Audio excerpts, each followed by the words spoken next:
Hello, this is the luckiest maths teacher in the world. Thank you so much for tuning into this introduction video to exponential modeling. So all I want you to get out of this video is what an exponential model actually is and what we mean by growth and decay.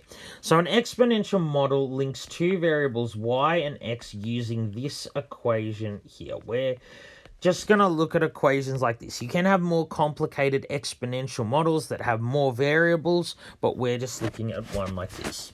So y and x are the two variables. They can represent many different things, as we'll see in subsequent videos.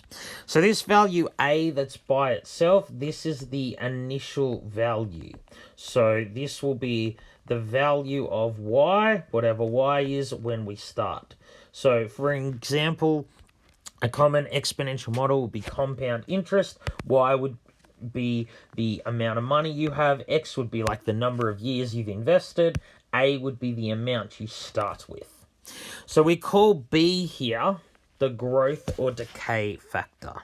So it's an exponential growth model if b is greater than 1, and an exponential decay model if b is less than 1. So remember, that's because of how the graphs of these look. If b, the number being raised to the power of x, is less than 1, remember the model starts off really big and then it gets really, really small. That's for b is less than 1. And of course, for b is greater than 1, it goes the other way. It starts off really small and it gets larger. So the idea behind exponential modeling, same behind exponential graphs.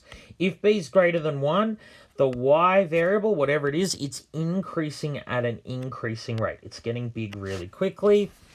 And if it's an exponential decay model, it's actually decreasing at a decreasing rate. It starts decreasing really quickly and then sort of tapers off. And that's what we're going to look at in subsequent videos. All right, thank you so much for tuning into this video. This has been the luckiest maths teacher in the world. Have a great day.